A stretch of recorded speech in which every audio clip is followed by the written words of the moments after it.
자, 우리 오늘 말씀 함께 나눕시다. 오늘 말씀은 창세기 13장 5절에서 13절 말씀입니다. 창세기 13장 5절에서 13절 말씀. 구약성경 창세기 13장 5절에서 13절. 우리 한 목소리로 집에 있는 친구들도 또 여기 나온 친구들도 다 같이 한 목소리로 함께 읽습니다. 함께 읽겠습니다. 시작. 아브라함의 일행 롯도 양과 소와 장막이 있으므로 그 땅이 그들이 동거하기에 넉넉하지 못하였으니 이는 그들의 소유가 많아서 동거할 수 없었음이니라. 그러므로 아브라함의 가축의 목자와 롯의 가축의 목자가 서로 다투고 또 가나안 사람과 브리스 사람도 그 땅에 거주하였는지라. 아브라함이 롯에게 이르되 우리는 한 친족이나 너나 너나 내 목자나 서로 다투게 하지 말자. 내 앞에 온 땅이 있지 아니하냐? 나를 떠나가라. 내가 좌하면 나는 우하고 내가 우하면 나는 좌하리라. 이에 롯이 눈을 들어 요단 지역을 바라본즉 수알까지 온 땅에 물이 넉넉하니 여호와께서 소돔과 고모라를 멸하시기 전이었으므로 여호와의 동산 같고 애굽 땅과 같았더라.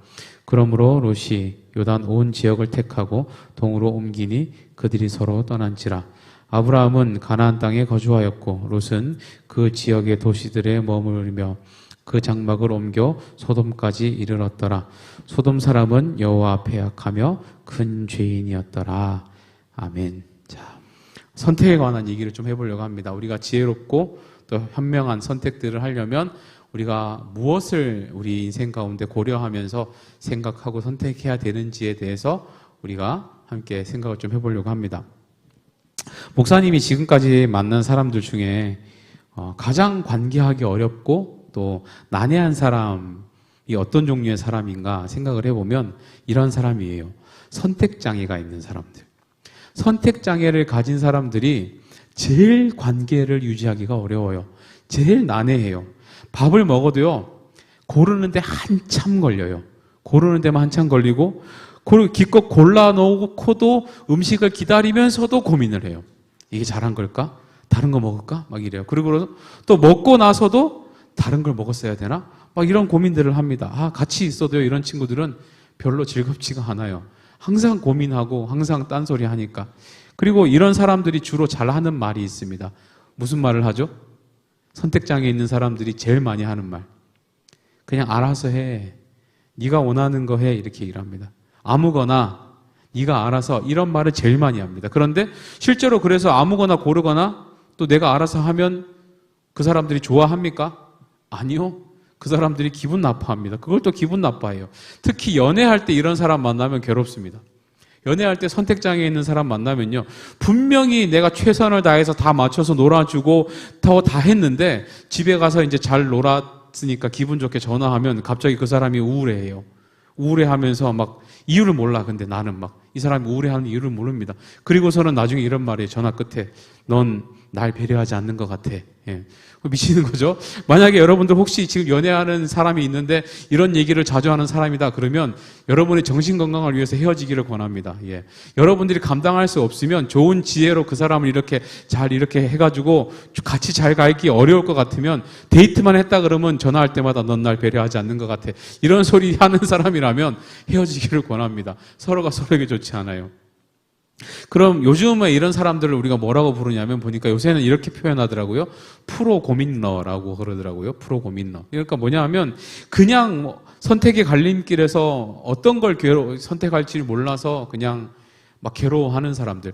별거 고민도 안 될 거 가지고 고민하는 이런 사람들을 프로 고민러라고 부른대요. 결정장애 이것도 비슷한 말인 것 같아요. 그런데 왜 선택장애가 생기는가를 살펴보면 대부분 이런 경우예요. 뭐냐 하면 선택장애가 있는 사람들은요, 대부분 우유부단한 성격을 가진 사람들이 많아요. 무슨 말이냐면 이것도 좋고 저것도 좋다라고 생각하는 사람들이에요. 그러니까 나는 이것도 괜찮고 저것도 괜찮아요 라고 말하는 게 굉장히 성격이 좋아 보이지만 때로는 성격이 안 좋을 수도 있습니다. 왜냐하면 내가 이것도 좋고 저것도 좋아요 라고 해서 이걸 선택했어. 그러면 이 사람이 버린 건 뭐예요? 좋은 거예요. 좋은 걸 버릴수록 후회가 많아요. 내가 호불호가 확실해서 내가 좋아하는 걸 선택하고 좋아하지 않는 것을 버렸다면 내가 좋아하지 않아서 버렸다는 이유가 확실하기 때문에 별 문제가 되지 않습니다. 그런데 우유부단한 사람들은요, 내가 결국은 둘 중에 고민하다 이걸 선택했어. 그런데 이것도 어차피 여전히 좋아. 그러면 후회가 커요. 우유부단한 사람들이 결국은 좋은 걸 버렸다는 생각이 자꾸 찾아오기 때문에 후회가 들어서 앞으로 나가지를 못합니다. 선택을 못해요. 보통은 그런 사람들이에요. 두 번째 이유는 뭐냐 하면, 두 번째는요, 주로 선택지가 많은 경우에 선택장애가 생깁니다. 무슨 말인가 하면, 여러분 TV를 볼 때 한번 생각해 봅시다. 여기 아마 우리 집에서 TV 보는 친구들은 그런 경험을 못 해보셨겠지만, 우리 부모님 정도 되는 세대들, 우리 선생님들은 아마 그랬을 거예요. 어렸을 때 TV를 켜면 내가 선택할 수 있는 채널이 총 몇 개였나요? 3개였습니다. KBS, MBC, SBS 딱 3개였어요. 그런데 요즘은 TV를 켜면 채널이 몇 개죠? 목사님 집에 있는 TV에는 채널이 300 몇십 가지 정도 됩니다. 예. 그러니까요, 어떤 일이 생기냐면, 내가 이미 TV를 재밌게 보고 있어요, 지금. 재밌게 보고 있는데, 자꾸 다른 데 돌려. 왜? 더 재밌는 게 있을까봐. 그러니까 선택지가 많아질수록 내가 그 좋은 선택지 중에서 훨씬 더 좋은 일을 할 수 있게 된다라는 생각을 하겠지만, 나는 실제로는 선택지가 많아지면 내가 지금 선택하는 것에 집중을 못해요. 다른 게 더 좋을 수도 있다는 생각, 그런 고민들 때문에. 그래서 여러분들, 우리가 속지 말아야 되는 것이 뭐냐면, 연애할 때, 여러분들 성공적인 연애를 하려면요, 우리가 그런 얘기들을 많이 하죠. 사람을 많이 만나봐야 돼. 어장관리를 해야 돼. 내 주변에 나를 좋아하는, 썸을 타는 사람이 많아야 돼. 이런 생각을 많이 하거든요. 그런데 실제로 그런 사람들은 성공적인 연애를 잘 못합니다. 왜요? 결국은 그 중에서 내가 한 사람을 선택을 해야 되는데, 선택하고 나면 버린 떡이 훨씬 크게 보여요. 내가 많은 가지 중에서 한 가지를 선택했다는 것은 결국은 그 많은 나머지들을 버렸다는 의미가 되잖아요. 그러면 버린 게 아깝게 느껴집니다. 그런데 내가 평생 한 사람만 알아요. 그리고 그 사람하고 사귀다가 그 사람하고 결혼했어요. 그게 후회될 것 같아요? 아닙니다. 절대로 안 해요. 어차피 내 인생은 나를 사랑해주고 평생 아껴줄 그 한 사람 만나려고 연애하고 결혼하는 거예요. 아무리 선택지가 많았어도요, 여러분, 그 중에서 내가 한 사람을 선택했다면 나머지 사람들은 나하고 의미 없는 사람이에요. 그런데 많이 만나본 사람들은 오히려 예전에 누군 나한테 이런 걸 잘해줬었고, 누군 이런 걸 잘해줬었고, 이런 고민하기 시작하는 순간부터 후회하기 시작해요. 좋은 선택을 할 수가 없어요. 예. 절대로 선택지가 많다고 좋은 선택을 내릴 수 있는 게 절대로 아니라는 거예요. 그런데 왜 자꾸 우리 인생 가운데 이 선택의 이슈가 생기는가를 고민을 해보면, 예. 왜냐하면 우리 인생 자체가 선택의 연속이기 때문에 그렇습니다. 우리가 태어날 때부터 지금까지 무수한 상황 가운데 여러분들 선택을 내리며 살아왔어요. 물론 지금까지 여러분들은 내가 내린 선택보다는 부모님들이 내려준 선택들이 훨씬 더 많았을 겁니다. 그리고 앞으로 여러분들의 인생의 주도적으로 선택들을 할 거예요. 그런데 어떤 누가 선택을 했든, 내가 했든 부모님이 했든 다른 사람이 했든 상관없이 그때 내렸던 결정 때문에 내가 지금 내 인생에 영향을 끼치고 지금까지 이렇게 내 인생이 만들어져 왔다는 것을 생각하면 그 누구도 선택과 상관없는 사람이 있다라고 말할 수는 없을 겁니다. 분명히 앞으로도 여러분들은 수많은 선택들을 놓일 것이고, 그 선택이 내 인생의 어떤 방향을 만들 것이고, 지금의 내 모습이 이 선택들의 결과물로 이렇게 만들어져 왔듯이 앞으로 여러분들의 모습도 여러분들이 하게 될 선택 때문에 어떻게 결정이 될 거라는 거예요. 그리고 여러분들이 그 무수한 선택 속에서 가장 우선순위로 삼았으면 하는, 목사님이 가장 원하는 것은 무엇인가? 내 인생이 가장 잘한 선택은 내가 예수 그리스도를 내 인생의 주인으로 모셨다는 것이었으면 좋겠습니다. 여러분들의 인생 가운데 내 인생의 주인이 하나님이 되었다라는 그 선택이 가장 잘한 선택이다라고 여러분들이 말할 수 있는 그런 믿음이 있기를 바랍니다. 그런데 그럼에도 불구하고 우리 인생 가운데 내 삶의 주인을 예수님으로 모셨음에도 불구하고 우리는 그 이외의 수많은 결정의 순간들을 마주하고 살아간다는 거예요. 그리고 안타까운 사실은 하나님이 그때마다 매번 내가 선택의 순간에 설 때마다 하나님께서 좋은 답을 주시는가? 그건 또 아니라는 거예요. 하나님께서 딱 알려주시면 너무 좋겠는데, 이거 가면 돼, 이거 선택하면 돼, 일로 가면 돼, 알려주시면 너무 좋겠는데 하나님은 그렇게 해주시진 않는다는 겁니다. 왜 그렇게 하시는가? 예, 물론 우리 인생의 중요한 문제들 가운데 하나님께서는 분명히 우리가 기도하고 우리가 하나님 앞에 애쓰면 분명히 좋은 방향을 보여주시기도 하고 답을 주실 때도 있어요. 그런데 반드시 그런 경우에는요, 하나님이 어떤 계획하신 크신 뜻과 연관이 있을 때 하나님께서 직접적인 역사를 일으켜 주셔서 우리의 방향을 결정해 주시는 그런 역사를 일으켜 주시기도 합니다. 하지만 대부분의 경우는 우리가 오랫동안 기도하고 고민하고 내가 막 갈등하면서 선택하게, 내 자의적으로 선택하게 되는 그런 상황들을 하나님께서 훨씬 더 많이 주십니다. 왜냐하면 하나님께서는 우리의 자발적이고 자의적이고 우러나오는 선택에서부터 시작해서 결국은 우리가 하나님을 기쁘게 하는 그것을 원하시기 때문에 그래요. 우리가 기계적으로 하나님이 답 줬을 때 일로 가고 일로 가라 그러면 일로 가는 그런 방식, 하나님이 등 떠밀어서 그냥 어쩔 수 없이 그렇게 가누면서 하나님의 뜻을 벗어나지 않는 방식으로 사는 것을 하나님은 원치 않으시기 때문에 그렇습니다. 우리를 이 땅에 살게 하시고 우리에게 자유의지를 주시고 우리가 죄를 지을 수 있는 자유까지도 하나님께서는 손해지만, 그것이 죄를 지을 수 있는 자유까지 주신 것은 우리가 하나님을 자발적으로 선택해서 하나님이 기뻐하시는 선택을 스스로 해서 하나님이 네가 나를 정말 기쁘게 하는구나라는 이것을 하나님이 받고 싶으셔서 우리가 스스로 선택하게 할 수 있는 자유를 주셨다는 거예요. 이런 차원에서 오늘 말씀을 보면요, 우리가 어떤 기준으로 하나님을 기쁘게 하고 현명하게 우리가 하는 선택을 할 수 있을지를 이 오늘 사건을 통해서 우리가 함께 살펴볼 수가 있습니다. 함께 몇 가지를 고민해 보려고 하는데요. 오늘 말씀은 아브라함이 조카 롯과 있을 때 일어난 일이에요. 아브라함이 조카 롯이요, 많은 재산을 가지고 함께 한 공간에서 지금 살아가고 있습니다. 그런데 하루는 자꾸 싸움이 나요. 왜 싸움이 났는지를 알아보니까 이 아브라함의 목동들과 이 롯의 목동들이 싸우는 거예요. 이유가 뭐냐 그랬더니 공간이 부족해서, 내가 목축해야 되는 양과 염소들은 굉장히 많은데 같이 먹을 공간이 부족한 거예요. 그러니까 자꾸 싸우는 거예요. 우리가 이 싸움을 이해하기 위해서는 유목민의 생활을 이해를 해야 되는데요. 유목민들은요, 얼마나 풀이 많은 곳을 찾을 수 있는가가 목동의 목자의 능력의 기준입니다. 그래서요, 여러분들 그 공간에 있는 풀들을 가축들이 다 먹으면 풀이 그 다음날 다 자라 있나요? 그렇지가 않잖아요. 그렇기 때문에 이 유능한 목동은 풀이 어디에 가면 있고 또 다음 계절에는 여기에 가면 있고 그 다음 계절은 이쪽으로 옮기면 있고, 이걸 알고 있는 사람이 유능한 목동이에요. 그래서 여기 풀이 다 먹으면 이제 다른 풀이 그동안 자라 있는 곳으로 가서 그 풀을 먹고, 또 어느 곳으로 가 있다가 이제 때가 되어서 다시 이쪽에 풀이 자랐을 것 같으면 다시 돌아오는 그런 방식으로 유목민들은 생활을 했었어요. 근데 공간이 좁다 보니까, 그 지역이 좁다 보니까 매번 이 아브라함의 목동들과 이 조카 롯의 목동들이 한 공간에서 자꾸 부딪히는 거예요. 먹을 풀이 없는 거예요. 그러니까 싸움을 하는 거예요. 한 지역에서 목축을 하면 그래서 싸울 수밖에 없어요. 부딪힐 수밖에 없습니다. 그러니까 결국 아마 이 문제가 한 번의 사건은 아니었을 거고요. 계속 반복적으로 부딪히면서 그런 일이 있어 왔을 거예요. 그러니까 아브라함이 이제는 중재를 하는 겁니다. 우리 둘이 같이 지내기에는 이 지역이 너무 좁은 것 같다.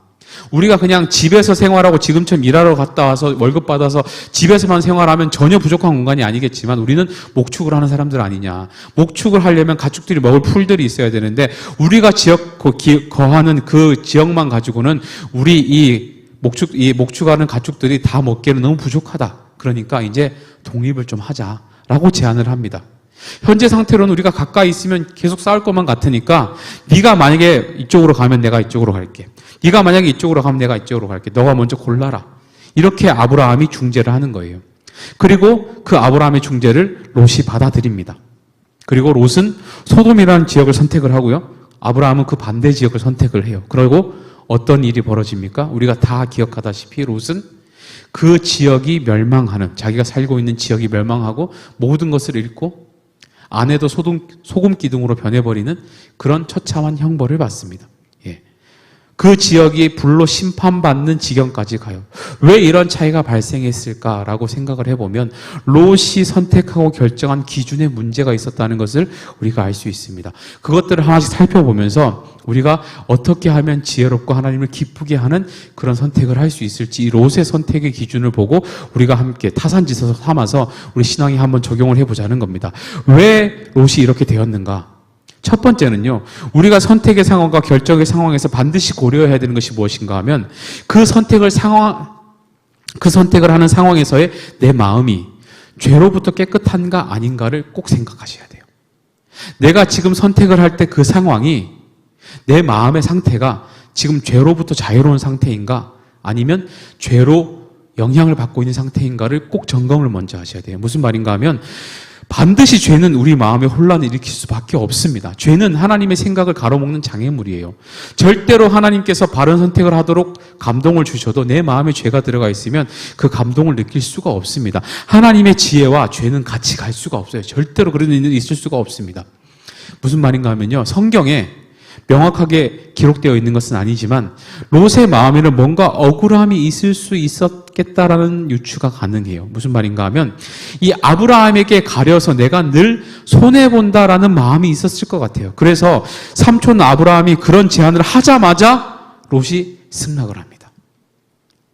매번 목동과 싸우잖아요. 그런데 같이 다니는 입장에서 지금 가장의 역할을 하는 사람이 누구죠? 아브라함이죠. 아무래도 아브라함이 이 삶의 주도권을 가지고 있었을 거예요. 그러니까 매번 싸울 때마다 이 롯의 마음에 어떤 마음이 있냐면 내가 손해본다. 내 목동들이 손해본다. 아마 이런 마음이 있었을 거예요. 그러니까 이 삼촌이 제안을 했을 때 바로 오케이라고 제안을 받아들이는 것 자체가 이내 그 마음속에 이기심과 탐욕이 있었다라고 볼 수 있다는 거예요. 만약에 정말로 순수한 마음의 상태에서 삼촌이 그런 제안을 했다면, 내 마음에 죄가 없는 상태에서 삼촌 아브라함이 그런 제안을 했다면 뭐라고 얘기를 해야 될까요? 우리 같이 있을 수 있는 방법을 한번 찾아봐요, 삼촌. 그래도 같이 있는 게 좋잖아요. 라고 말해야 정상입니다. 그런데 삼촌의 제안을 기회로 봤다는 것 자체가 마음에 이기심이 가득했다라고 볼 수 있는 겁니다. 내 마음에 이기심이 가득해 있다 보니 절대로 바른 선택을 할 수가 없는 거예요. 죄의 속성이 우리 안에 있으면 하나님이 길을 열어주셔도 바른 선택을 할 수가 없습니다. 하나님이 길을 우리에게 주셔도 바른 감동을 주셔도 그것이 하나님의 뜻이라고 생각을 못해요. 여러분들 마음속에 어떤 선택을 할 때 이것이 내 욕심과 이기심에 의해서 선택하는 것인지 아니면 정말로 순수한 마음에서 하나님이 주시는 감동에 의해서 선택하는 것인지 여러분들 꼭 생각하시고 기도하시면서 결정하셔야 돼요. 어떤 중요한 결정을 앞두고 있으면요, 여러분들 꼭 기도하셔야 됩니다. 하나님, 내 마음속에 있는 죄들을 빼달라고, 없애달라고.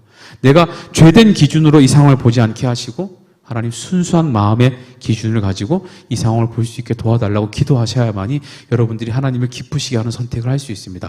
두 번째 선택의 갈림길에서 우리가 반드시 해야 되는 것이 무엇인가 하면 중립적인 태도가 있는지를 점검하셔야 돼요. 무슨 말인가 하면요, 우리는 보통 우리가 선택의 갈림길에서 중립적으로 기도하지 않는 경우가 굉장히 많습니다. 예. 다시 말하면 무슨 말인가 하면요, 내가 원하는 것에 대해 어느 정도 정하고 기도하는 경우가 굉장히 많아요.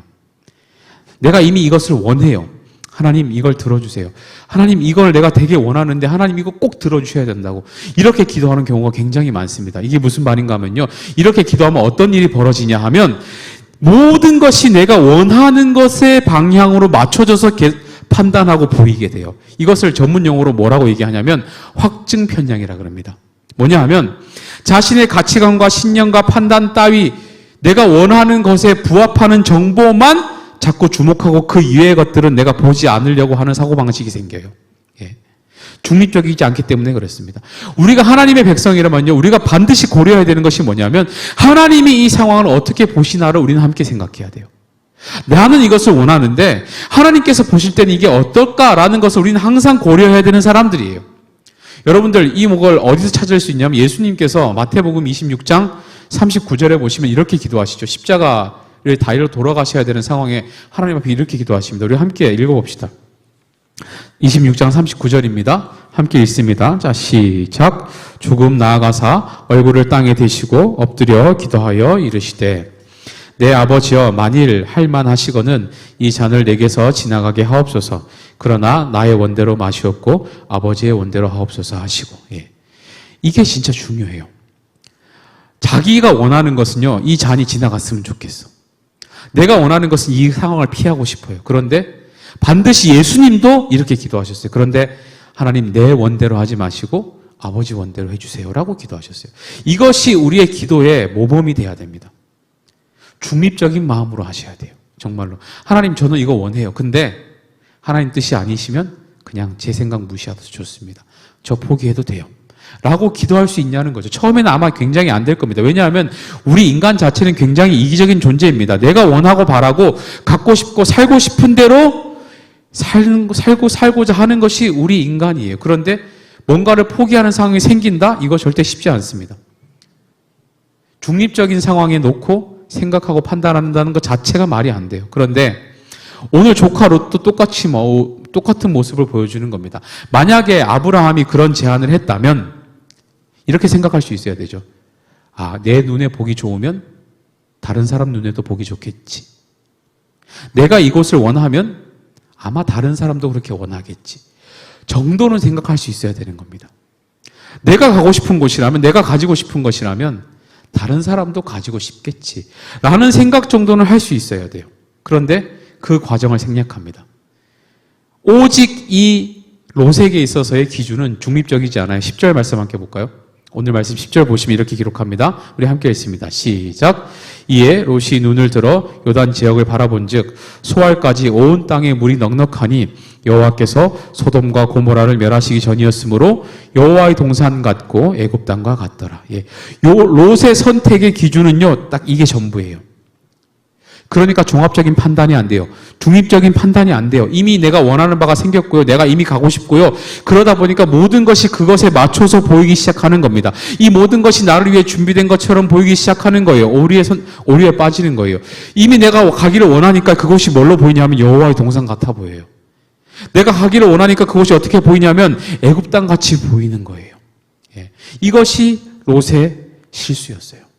우리가 정말로 하나님을 기쁘시게 하는 선택을 하기를 원한다면 여러분들은 솔직해지셔야 돼요. 내 마음의 중립적인 마음. 즉 다시 뭐예요? 하나님, 나는 이걸 원하는데 하나님은 뭘 원하세요? 라고 기도하셔야 돼요. 절대로 여러분들 그냥 하나님, 나 이거 원합니다. 저에게 들어주세요. 저 하나님 이거 원합니다. 하나님 저거 되게 해주세요. 이렇게 기도하시면 안 됩니다. 절대로. 세 번째, 우리가 지혜롭고 현명한 선택을 하기 위해서 고려해야 되는 것이 뭐냐면요, 인내를 연습하셔야 됩니다. 인내. 이 인내는 뭐랑 연관이 되어 있냐면 기도의 응답하고 연관이 되어 있습니다. 기도를 하나님께서 응답 주실 때까지 기도하셔야 돼요. 이것이 인내예요. 그런데 우리 신앙인들이 제일 못하는 게 뭔가? 기다리는 걸 못해요. 기도 한번 하고 일단 시작해요. 하나님께서 뭘 원하시는지 미처 생각하지 않고 그냥 진행을 해요. 우리 하나님의 백성은 내 뜻보다 하나님의 뜻이 더 중요한 사람임에도 불구하고 우리가 원하는 것을 먼저 해요, 그냥. 예. 만약 아브라함이요 그렇게 제안을 했다면 롯이 이렇게 말할 수 있어야 됩니다. 어떻게 말해야 될까요? 어떻게 말해야 돼요? 하나님, 삼촌, 우리 기도는 한번 해봅시다. 우리 함께 기도는 한번 해봐요. 기도하고 결정합시다. 우리 지금 당장 헤어져야 되는 거 아니잖아요. 이거 죽고 사는 문제 아니고 당장 헤어지지 않으면 문제 생기는 거 아니잖아요. 라고 말할 수 있어야 돼요. 그런데 그렇게 하지 않았어요. 롯은 인내하는 것에 실패했습니다. 기다리는 것에 실패했어요. 예. 해결책을 제시했을 때도 기도해보자라고 인내하지 않았습니다. 이것이 롯이 망할 수밖에 없는 선택을 했던 원인이 됐다는 거예요. 예. 우리가 기도하지 않고 결정하는 것은요, 반드시 문제를 가지고 올 수밖에 없다고 생각하셔야 됩니다. 다윗이 사울을 피해서 블레셋으로 망명했을 때 그가 기도하지 않고 자신의 생각만으로 결정했어요. 그리고 어떤 일에 빠집니까? 결국은 블레셋을 위해서 자신의 민족과 싸움을 나가야 되는 그런 공경에 빠집니다. 예. 여러분, 이 세상에요, 기도하지 않아도 될 만큼 가벼운 일은 없습니다. 내가 기도하지 않고 결정해도 될 정도의 가벼운 일은 절대로 없습니다, 여러분. 이 시간 우리가 기도함으로 하나님의 응답을 기다리시고 그 인내를 가지고 결정해서 하나님이 기뻐하시는 선택을 할 수 있는 저와 여러분이 될 수 있기를 바랍니다. 네 번째는 뭐냐면요, 선택과 결정의 과정에서 우리가 제일 조심해야 될 거, 오늘 이 말씀의 핵심입니다. 그 선택에 가까이에 있는 죄를 절대로 가볍게 여기시면 안 됩니다. 무슨 말인가 하면 13절 말씀 함께 읽어봅시다. 13절 함께 읽습니다. 시작. 소돔 사람은 여호와 앞에 악하며 큰 죄인이었더라. 예. 무슨 말이에요? 질문할게요. 여호와의 동산 같고 애굽 동산 같고 물이 항상 흐르고 성공이 보장된 곳이야. 그런데 거기는 죄가 많아. 그러면 가야 될까요? 가지 말아야 될까요? 자, 우리 청년들한테 한번 물어봅시다. 여러분들이 나중에 취직을 할 거예요. 그런데 성공이 보장됐어요. 연봉도 엄청 많이 준대. 여러분들의 모든 삶이 내가 꿈꾸던 이상향에 너무 가까운 그런 곳이야. 그런데 거기는 주일도 나가서 일해야 돼. 어떻게 해야 돼요? 뒤에 그 얘기를 제가 할 거예요. 예. 여러분, 대부분의 그리스도인들이 뭐라고 생각하냐면요. 뭐 나만 죄 안 지면 되지라고 생각합니다. 나만 잘하면 되지라고 생각을 해요. 예. 그런데 여러분, 그 지역에 대한 하나님의 평가는 무엇이냐면요. 여호와 앞에서 악하고 큰 죄인이었다고 평가를 합니다. 이 롯이, 소돔이 그런 평가를 받던 곳이었다는 것을 몰랐을까요? 아니요. 그렇지 않았을 거예요. 롯이 들어가 살기 전에 이미 하나님께서는 거기는 죄가 많은 곳이라고 이미 평가를 하고 계셨어요. 예. 우리가 선택과 결정의 상황에서요, 너무 쉽게 생각하는 경향들이 있어요. 나만 잘하면 된다. 나만 죄 안 지면 된다고 생각을 해요. 그런데 그 자체가 교만이에요. 하나님은 나만 잘하라고 우리를 이 땅에 신앙을 가진 존재로 부르지 않으셨어요. 하나님은 죄는 가까이도 하지 말고 흉내도 내지 말고 멀리 하라고 말씀하셨어요. 왜냐하면 여러분들, 이 롯이 어떻게 변하는지 12절 말씀 한번 보시면요. 죄가 얼마나 무서운지 보입니다. 12절 말씀 함께 보실래요? 함께 읽습니다. 자, 시작. 아브라함은 가나안 땅에 거주하였고 롯은 그 지역의 도시들에 머물며 그 장막을 옮겨 소돔까지 이르렀더라. 자, 처음부터 롯이 소돔에 살았습니까, 지금? 처음에는요, 그 지역 도시들에 머물렀어요. 소돔에 들어가 살지는 않았습니다. 그냥 그 지역이 좋아 보여서 그 근처에 가서 살고 있는 거예요. 그런데 나중에 보니까 어떻게 돼요? 점점 장막을 옮겨서 어디 들어가 있어요, 지금은? 소돔에 들어가 있는 거예요. 분명히 알고 있었다니까요. 이 소돔이 하나님의 앞에 악을 많이 행하고 하나님이 기뻐하지 않는 도시라는 걸 분명히 알았습니다. 처음엔 들어가 살지 않았어요. 그런데 점점 들어가 살아요. 나중에 하나님께서 소돔을 불로 멸하시기로 결정하시고 천사 3명을 보냈을 때 롯이 어디에 있었나요? 소돔 성문 앞에 앉아 있습니다. 무슨 말인가 하면 그 당시에 성문 앞에 살았다는 것은 그 도시의 어느 정도의 리더였다는 것을 의미합니다. 성문 앞에 앉아 있었다는 것은 어떤 지도자, 사람들한테 인정받는 사람이었다는 것을 의미해요. 롯이 어디까지 갔어요? 그 안에 들어가서 사람들에게 인정받는 자리까지 살고 있는 모습이 기록되어 있습니다. 여러분, 죄를 쉽게 생각하시면 안 돼요. 처음에 나는 그 사람들하고 멀리 하는 거 아니고 가까이 있을 뿐이야, 함께 하는 거 아니야 라고 생각하지만 죄가 가까이에 있으면요, 자꾸 죄가 나를 끌어당겨요. 중심으로 데려가는 거예요. 나도 모르게 거기 살면서 나만 죄 안 지면 되지 이렇게 생각을 하는 겁니다. 예. 그렇기 때문에 우리가 선택과 결정을 하는 데 있어서 그 선택지 가운데 만약에 죄된 요소가 있거나 하나님을 기쁘게 하지 못하는 그런 것들이 있다면 다시 생각하셔야 돼요, 여러분. 절대로 하나님이 원하시는 선택이 아닙니다. 선택하지 말아야 됩니다. 아까도 제가 물어봤지만 많은 경우의 청년들이요, 이런 상담을 해요, 저랑. 이번에 그렇게 기다리던 취직을 했습니다. 면접에 성공을 했고요. 예, 너무 좋은 회사입니다. 그런데 그 회사는 주의를 지키기가 좀 어렵습니다. 라고 얘기를 해요. 그러면서 만약에 저한테 목사님 어떻게 해야 되죠? 라고 물어보는 질문을 했다면 제가 어이없지는 않을 것 같아요. 그런데 뭐라고 하냐면, 그래서 목사님, 제가요, 수요 예배를 열심히 나오기로 결정했습니다. 제가 금요 예배를 주일 예배처럼 열심히 나오기로 제가 결심했습니다. 그러면 나한테 왜 찾아와요? 잘했다라는 말 듣고 싶어서 찾아온 거예요? 제가 심하게 야단치거나 뭐라고 하지 않습니다. 기도해라. 주일 지킬 수 있는 상황 열어달라고 기도해라. 얘기를 합니다. 그런데 대부분의 경우에 10중 8구는요, 수요일도 못 지키고 금요일도 못 지키는 경우가 훨씬 많이 생깁니다. 주일도 못 지키는데 수요일을 지킨다고요? 말도 안 되는 거예요. 주일도 못 지키는데 금요일을 지킬 수 있다고요? 절대 말도 안 됩니다. 예. 대부분은 하나님과 멀어지는 결과들을 보는 거예요. 여러분, 죄를 너무 쉽게 생각하지 않기를 바랍니다. 나도 모르게 죄는 가까이에만 있어도 소돔 가운데로 끌어갑니다. 하나님의 사람이었던 롯도 근처의 사람들 결국은 소돔 한가운데로 끌려갑니다. 예. 이게 죄의 무서움이에요. 내가 가진 선택지 가운데 죄랑 가까운 것들이 있다면 그것은 하나님의 뜻이 아닐 확률이 굉장히 높습니다. 여러분, 쓸데없이 비장함을 가지고 내가 선교사 같은 마음으로 거기에서 그걸 변화시키겠다. 안 돼요. 절대로 안 됩니다. 예. 여러분들이 그 정도로 강하지 않습니다. 절대로 그런 선택하지 않기를 바랍니다. 미리 말해둘게요. 우리 청년들, 우리 중고등부 학생들. 예수 안 믿는 사람하고 결혼하면서 내가 선교사 같은 마음으로 이 사람을 변화시켜서 우리 가정을 하나님이 기쁘게 하시는 삶으로 변화시키겠다. 그런 생각 꿈도 꾸지 마세요. 10명 정도 중에 1명 정도만 성공합니다. 대부분 보니까 그래요. 예. 가까이 가지 마세요. 하나님이 기뻐하지 않은 선택지가 그 안에 있다면 내가 아무리 원하더라도 하지 않는 것이 하나님을 기쁘게 하는 겁니다. 예. 마지막 뭐냐면요. 선택의 과정에서, 우리가 선택의 결정의 과정에서 축복의 근원을 헷갈리면 안 됩니다. 절대로. 무슨 말인가? 자, 지금 이 아브라함과 롯이 어떻게 부자가 됐나요, 여러분? 이 앞장을 읽어보시면 어떤 사건이 기록되어 있냐면 아브라함이 애굽으로 잠시 피난을 갑니다. 왜요? 기근을 피해서 가요. 항상 애굽은 나일강이 흐르고 이게 비옥한 땅이기 때문에 거기는 기근이 없어요. 거기 가서 근데 아브라함이 굉장히 말도 안 되는 짓을 하죠. 무슨 짓을 합니까?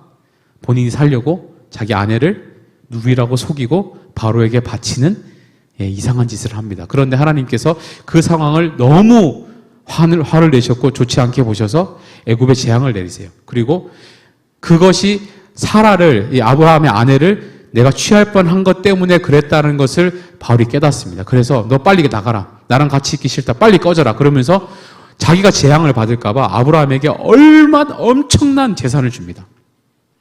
아브라함은요, 자기 인생이 부자가 되기 위해서 어떤 노력을 하지 않았어요. 그런데 하나님께서 그냥 부자가 되게 하신 거예요. 그러면 지금 이 아브라함과 롯이 부자가 된 게 누구 때문이에요? 하나님 때문이죠. 그리고 롯이 재산을 가지게 된 것도 누구 때문일까요? 아마 아브라함이 나눠줘서 아마 부자가 됐을 거예요, 지금. 그러니까 두 사람은 자신의 인생이 부자가 되는 데 있어서 자기가 노력한 게 하나도 없어요. 다 하나님께 주신 거야.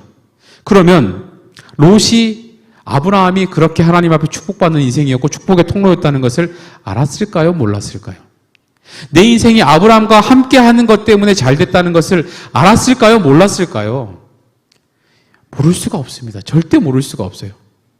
지금 목동끼리 싸움이 난 것도 아브라함이 재산을 나눠줬기 때문에 생긴 일이라니까요. 그러면 생각해야 되잖아요. 지금 내가 축복받은 비결은 내가 잘나서 축복받은 거예요? 아니면 아브라함과 같이 있어서 축복받은 거예요? 하나님이 함께 하시는 인생 아브라함과 함께 했기 때문에 내가 축복받았다는 것을 분명히 알아야 되는 거 아니에요. 그런데 아브라함이 우리 독립하자 그러니까 롯이 그렇게 합니다.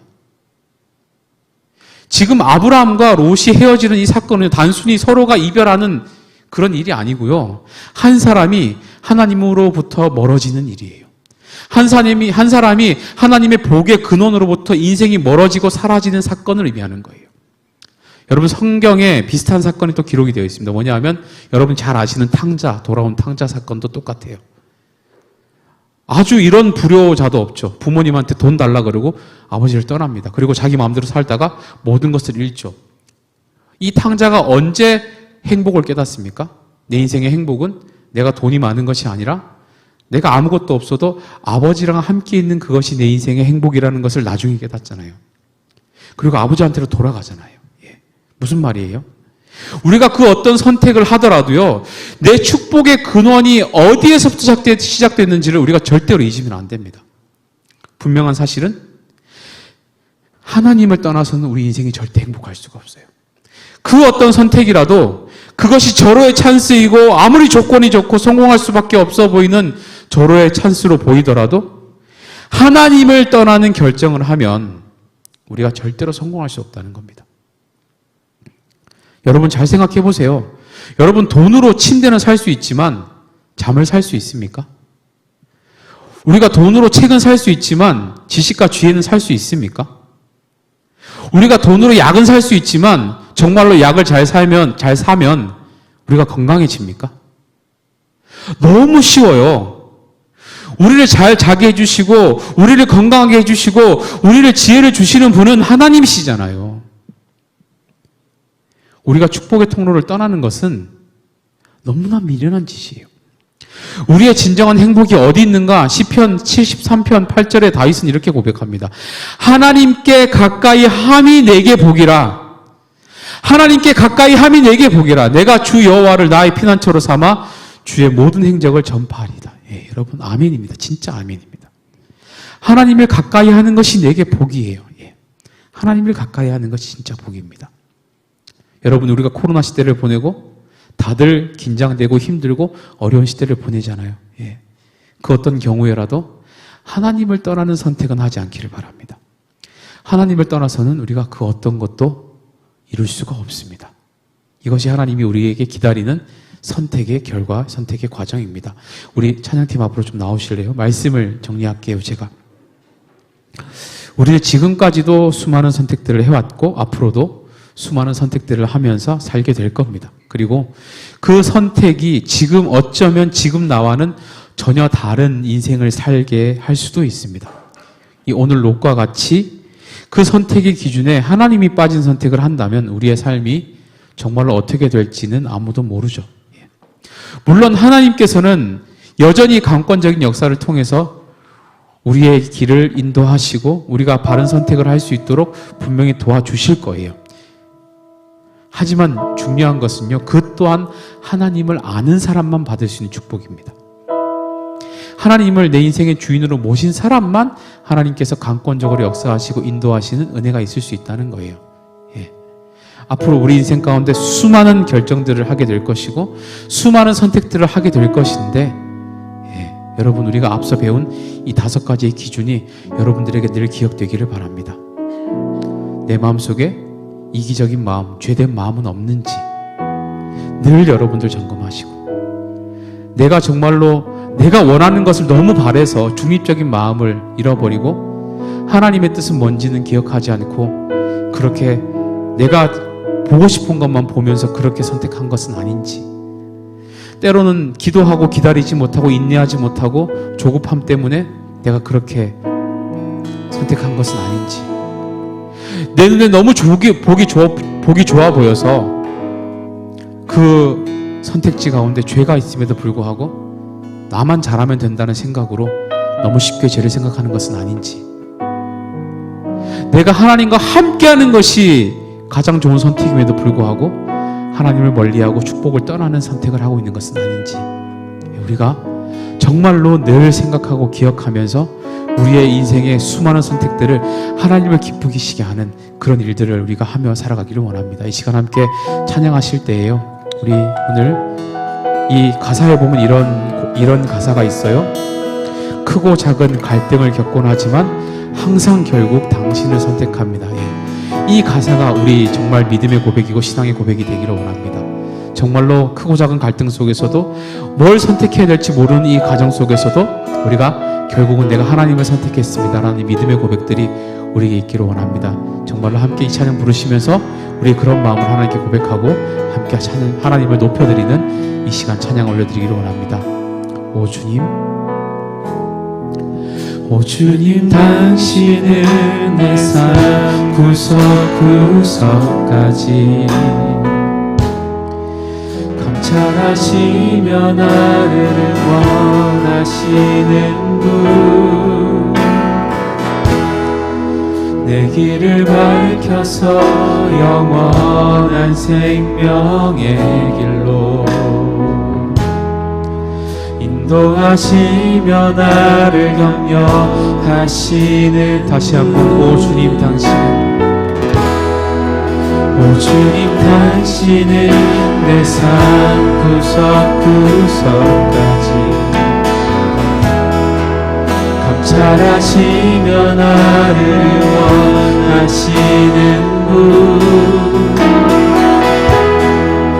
내 길을 밝혀서 영원한 생명의 길로 인도하시며 나를 격려하시는 분, 크고 작은 갈등을 겪곤 하지만 항상 결국 당신을 선택합니다. 나의 유일한 고백에, 나의 유일한 고백에 내 삶은 오직 나를 다음 당신뿐이, 나의 유일한 고백에, 나의 한 고백의 대상은 오직 아는 다음 당신뿐입니다. 나의 예배를 받으소서. 홀로 영광을 받으소서. 주여 나의 주여. 다시 한번 고백합시다. 오 주님 당신, 오 주님 당신은 내 삶 구석구석까지 감찰하시며 나를 응원하시는 분, 내 길을 밝혀서 영원한 생명의 길로 인도하시며 나를 영영하시는 분, 크고 작은 크고 작은 갈등을 겪곤 하지만 항상 결국 당신을 선택합니다. 나의 유일한 고백에, 나의 유일한 고백에 대상은 오직 아는 다음 당신뿐인 나의 유일한 고백에, 나의 유일한 고백에 대상은 오직 아는 다음 당신. 다시 한번 나의 유일한 고백에, 나의 유일한 고백에 대상은 오직 아는 다음 당신뿐. 나의 유일한 고백에, 나의 유일한 고백에 대상은 오직 아는 다음 당신뿐입니다. 나의 예배를 받으소서. 홀로 영광을 받으소서. 주여 나의 주여. 이 시간 함께 기도하실 때 여러분, 하나님께서는 자발적인 우리의 예배를 받고 싶어 하십니다. 자발적인 삶의 예물을 받고 싶어 하세요. 자발적인 우리의 삶의 결단을 받고 싶어 하십니다.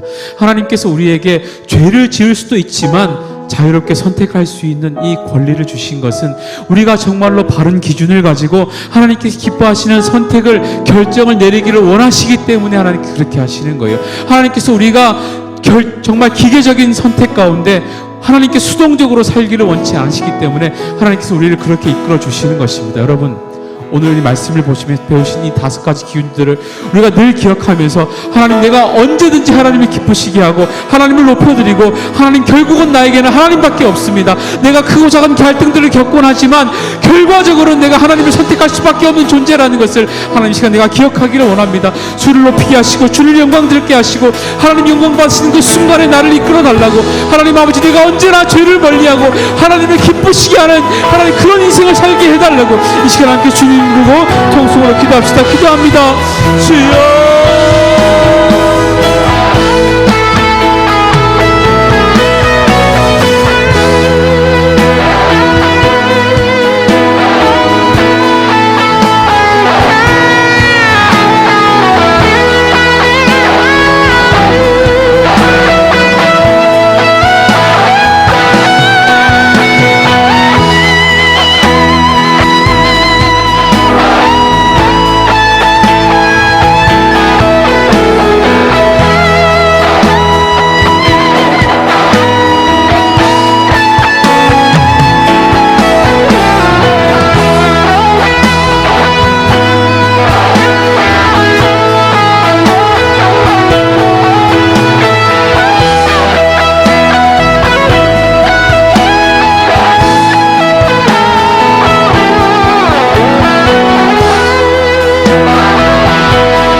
우리가 정말로 하나님을 기쁘게 하기를 원합니다.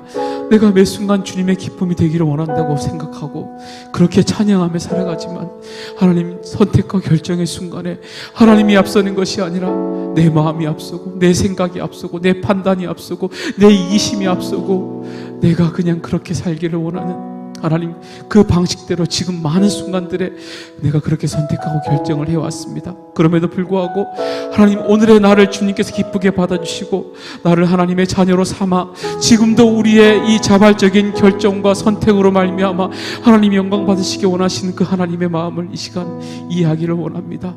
때로는 내가 하나님의 마음을 아프게 할 때도 있었지만 하나님, 오늘 말씀을 통해 이 롯의 결정을 통해 우리가 배우고 함께 생각한 이 모든 것들이 우리의 삶의 기준이 되게 하시고 하나님 아버지, 우리가 죄를 멀리하고 하나님을 기쁘게 하며 하나님에게 응답을 기다리고 자발적인 마음의 순종을 통하여 하나님을 더 영광스럽게 할 수 있다는 하나님 아버지, 이 단순한 진리, 절대 잊지 말아야 하는 이 선택의 기준들을 늘 기억하며 하나님 아버지, 하나님을 더 높여드리고 기쁘게 하는 우리 모든 10대들이 될 수 있도록 도와주시옵소서.